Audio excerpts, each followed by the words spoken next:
beneplácito, o teu propósito. O Senhor sabe como trabalhar em nossas vidas. Louvado seja Deus. Grande é o teu poder e a tua misericórdia, ela dura para sempre.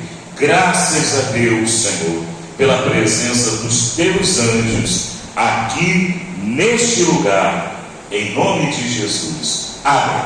Irmãos, coloque dentro da salva a tua ajuda, a tua oferta, cantando: quem ajuda com alegria, lá no céu brilhará, lá no céu brilhará. Lá no céu brilhará. Quem ajuda com alegria, lá no céu brilhará, e Deus recompensará. Irmãos, vamos abrir em Judas, antes de Apocalipse. Que Deus abençoe, que Deus multiplique 1000 vezes mais. Judas, carta do apóstolo Judas, o irmão mais novo de Jesus, né? Mas ele não se apresenta como irmão de Jesus, não. Ele se apresenta como servo. Judas só tem um capítulo, né? Louvado seja Deus. Só tem um capítulo. Judas é o irmão mais novo de Jesus. Aqui aparece a autoria, né? Ele se apresentando na carta, logo no começo. Ele já se apresenta, né? Quem escreveu a carta de Judas? Foi Judas. Ele mesmo está dizendo aqui, ó. Logo no primeiro versículo, né? Só tem um capítulo. O irmão de Jesus, ele se apresenta como servo de Jesus Cristo. Judas. É antes de Apocalipse. É fácil de achar, né? Estamos aqui na igreja Pentecostal Deus Amor de Lagoinha, sob a liderança do pastor Joseli, e a nossa Bíblia está aberta em Judas, a carta geral, quer dizer, para todo mundo, de Judas, o irmão mais novo de Jesus. Não é os cariotes, não, é o irmão mais novo de Jesus. E nós vamos ler o texto em Judas a partir do primeiro versículo. Vamos ler o texto sagrado. Todos acharam? Quem achou, diga amém. Achou? Tranquilo, né? Judas, servo de Jesus Cristo e irmão de Tiago. Tiago era outro irmão de Jesus, né?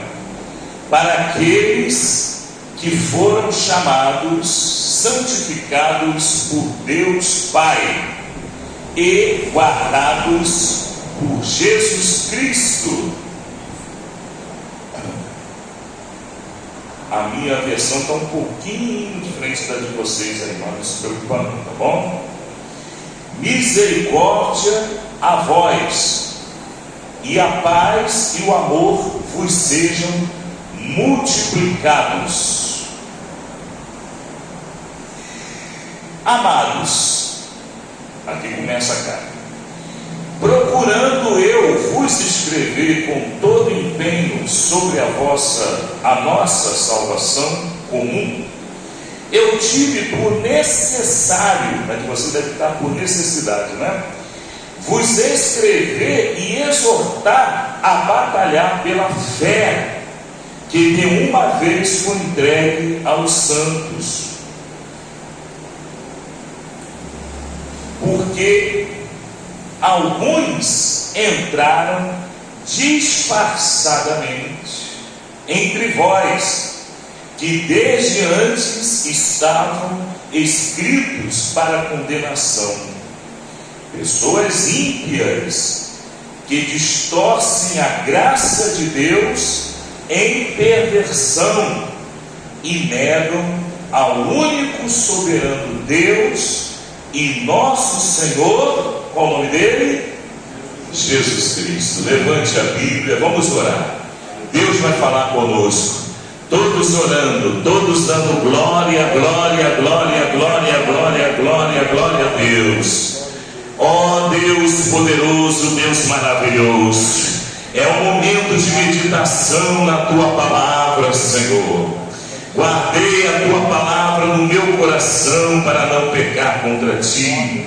Fala conosco nesses 15 minutos, meu Deus, que antecedem a conclusão, meu Deus, desse trabalho maravilhoso aqui em Lagoinha, Pai. O Senhor sabe como realizar a tua obra, o Senhor sabe como tocar no coração do crente, o Senhor sabe como exercer a tua soberania, Pai. Em nome de Jesus Cristo, teu Filho, Pai, fala conosco esta noite. Amém. Amém. Podemos assentar. Que Deus abençoe. Pode bater palmas para o Espírito Santo. Aleluia, aleluia, aleluia, aleluia. Irmãos, aqui nessa carta, que só tem um capítulo, o servo de Deus por nome Judas, ele se apresenta como sendo o irmão de Tiago. Tiago, ele era a liderança da igreja primitiva, né? A igreja católica diz que é Pedro, mas não era Pedro não, tá bom? A liderança era Tiago, né? No concílio que foi realizado entre os apóstolos, abordando a questão dos gentios, o que os gentios poderiam fazer, o que os gentios não poderiam fazer, e naquela reunião dos crentes, quem estava com a palavra era Tiago. A decisão do concílio veio através de Tiago, onde se conclui que a liderança da igreja primitiva não era Pedro, não era o apóstolo Pedro. Pedro, ele iniciou o trabalho, mas quem era a liderança da igreja era Tiago, o irmão de Judas. Por isso que quando Judas ele deixou registrada essa carta, ele se apresentou como sendo o irmão de Tiago, filho de Maria, porque Maria teve, além de Jesus, Maria teve Tiago, teve José, teve Judas, teve Simão, 4 homens, e pelo menos 2 filhas, que a Bíblia não revela o nome das 2 filhas.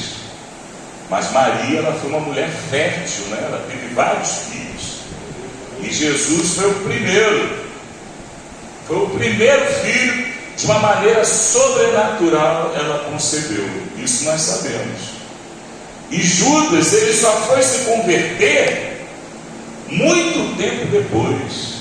Depois que o Espírito Santo desceu, havia 120 irmãos reunidos na casa de Maria, mãe de João, apelidado Marcos. O Espírito Santo desceu e os crentes foram batizados com o Espírito Santo.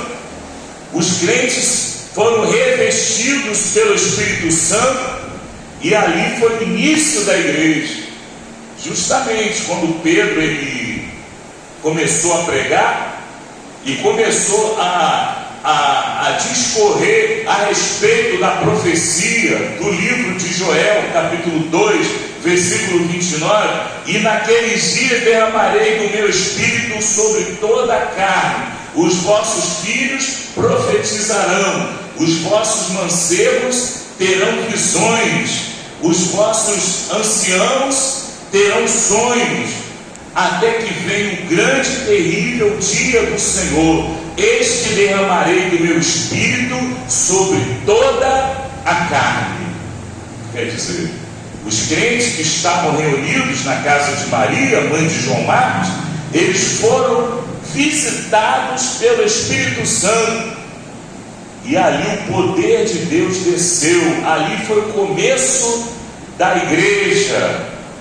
A palavra igreja no grego quer dizer eclésia, não é verdade? Que significa assembleia, significa reunião. A igreja começou no dia de Pentecostes, começou com 120 irmãos, e hoje a igreja se espalhou pelo mundo afora, não é verdade?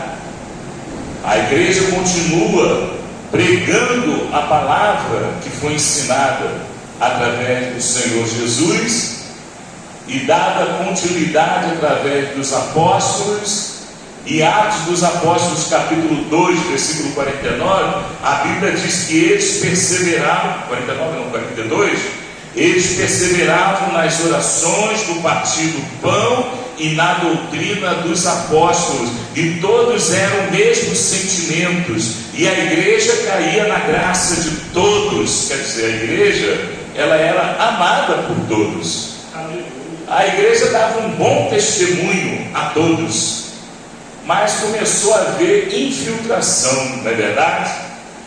E Judas, ele sentiu, é interessante que ele parecia ser uma pessoa um pouco tímida, porque aqui Judas, ele diz: olha, eu senti a necessidade, quer dizer, ele não queria escrever essa carta, mas a gente percebe que ele se viu obrigado a escrever essa carta.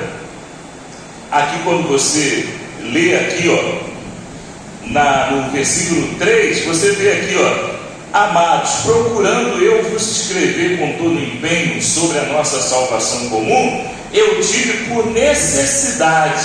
Aqui você está necessidade, né? Na minha está necessário, quer dizer a mesma coisa. Vos escrever e exortar a batalhar pela fé que de uma vez foi entregue aos santos.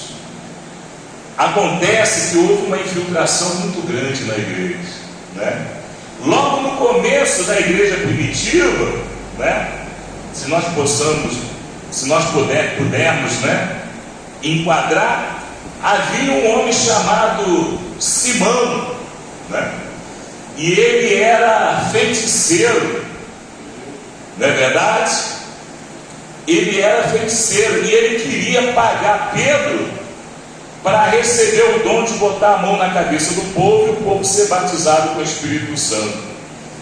Mas aquele homem, ele estava enganado, porque as coisas de Deus não se compram e não se recebem por dinheiro, é pela graça, na verdade. E já no começo já começou a infiltrar, né? Era um homem, né, que deu início até a expressão chamada simonia. Simonia quer dizer aquela pessoa que usa a Bíblia para se aproveitar das pessoas, né? Se você ver no dicionário, você vai encontrar simonia, né? Quer dizer, pessoa que usa da palavra de Deus para se aproveitar das pessoas. Mas aí Pedro disse: olha, você está em confusão e você está em pecado, porque as coisas de Deus não são assim desse jeito.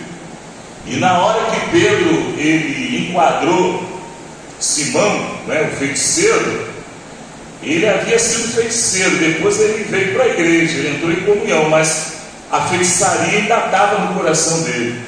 E ele sentiu a palavra de Pedro como se fosse uma advertência forte, o próprio Deus falando através do apóstolo Pedro, e ele pediu para Pedro orar pela alma dele, para que não fosse lançada no inferno.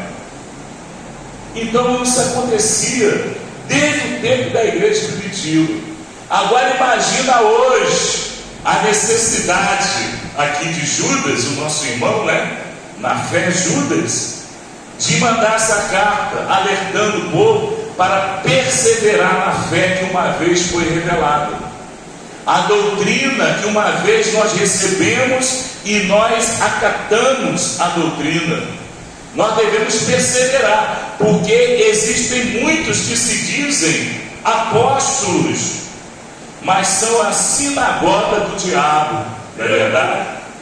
Muitos se apresentam como sendo apóstolos, apresentando uma nova doutrina, apresentando um outro evangelho, como diz lá em Gálatas, capítulo 1, versículo 8, que não é outro, porque Satanás ele tenta enganar o povo. E se aparecer um anjo, até um anjo de Deus, e descer e pregar um outro evangelho diferente desse, o tal anjo seja anátema. E se alguns de nós, até mesmo eu, disse o apóstolo Paulo, pregar um outro evangelho diferente desse, que seja anátema, que seja maldito.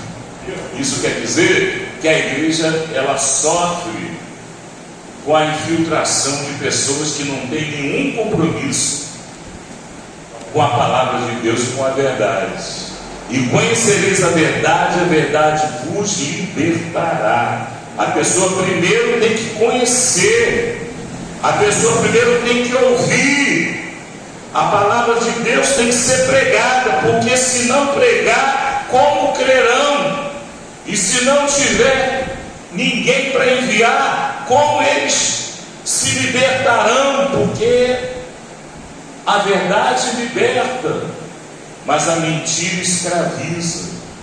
Lá em João capítulo 8, versículo 44, a Bíblia diz que aqueles doutores da época do Senhor Jesus, eles eram filhos do diabo, porque eles faziam a vontade do diabo. E Jesus ele disse: olha, vós tendes por pai o diabo, porque o diabo é mentiroso desde o princípio, e vós fazeis a vontade do vosso pai, que é o diabo. O próprio Senhor Jesus, né? Sem dó nem piedade, lançou em rosto. Porque os doutores, os ensinadores, os príncipes da sinagoga, eles estavam tão arraigados com a posição, eles estavam tão presos à condição, estavam tão acostumados com a vida fácil que eles viviam, que quando o Senhor Jesus chegou pregando o verdadeiro evangelho, eles ficaram com medo de serem desmascarados. Foi isso que aconteceu. E ali o Senhor Jesus, ele lançou em rosto: olha, vós tendes por pai o diabo. Mas o mesmo Senhor Jesus que pregou para aqueles falsos doutores, ele também usou o Espírito Santo na boca de Judas para alertar a igreja, porque muitos virão disfarçados de ovelha. E não é maravilha, porque o próprio Satanás ele se transfigura em anjo de luz.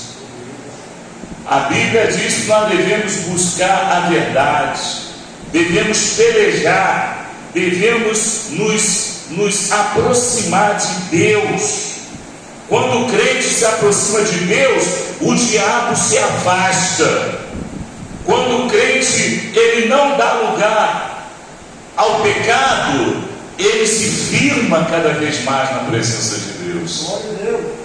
Mas tem crente que parece até macaco, fica pulando de galho em galho.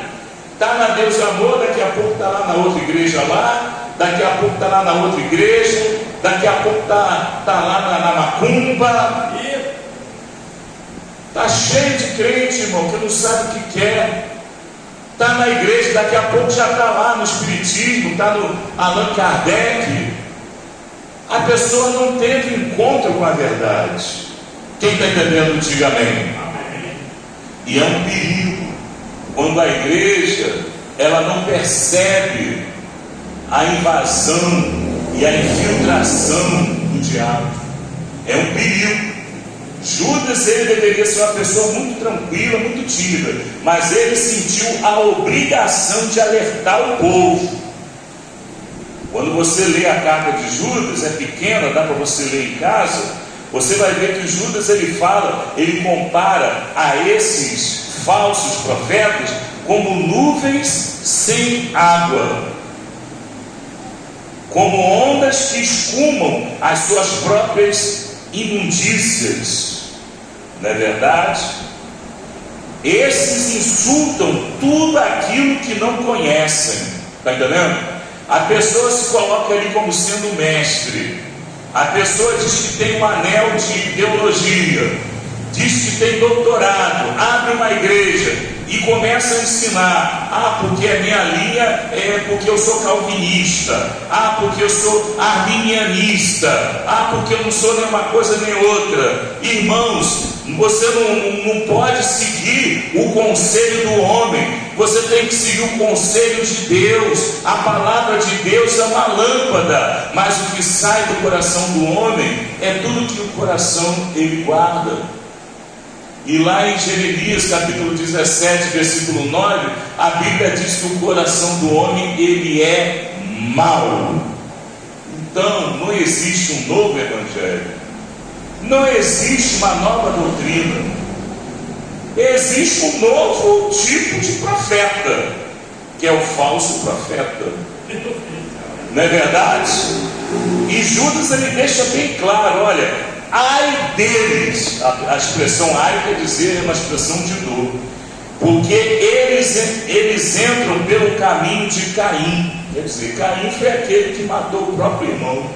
Quando eles ensinam a mentira, eles estão levando à morte toda a membresia deles. Quando eles ensinam que o homem pode se divorciar e a esposa está viva e casar de novo, ele está ensinando o caminho da destruição para o próprio rebanho. Quando eles ensinam que o homem ele pode torcer para time de futebol, beber vinho, bebe só um pouquinho, não tem problema não, bebe, você não vai ficar bêbado, mas pode beber, pode comprar garrafa de vinho. E a própria palavra diz que não devemos nos encher do vinho, mas devemos nos encher do Espírito Santo. Fala do Espírito Santo, ele diz, o Espírito Santo foi só no tempo lá da igreja primitiva. Não. Enquanto estiver Espírito Santo na terra, a igreja ela tem que buscar o Espírito Santo. As 5 virgens loucas, elas estavam contadas entre as 10 virgens, mas o problema das 5 virgens loucas, elas não buscaram o azeite. As 5 virgens prudentes, elas buscaram o Espírito Santo, e quando ouviu o sinal, o toque da trombeta, elas estavam preparadas, elas estavam cheias do azeite.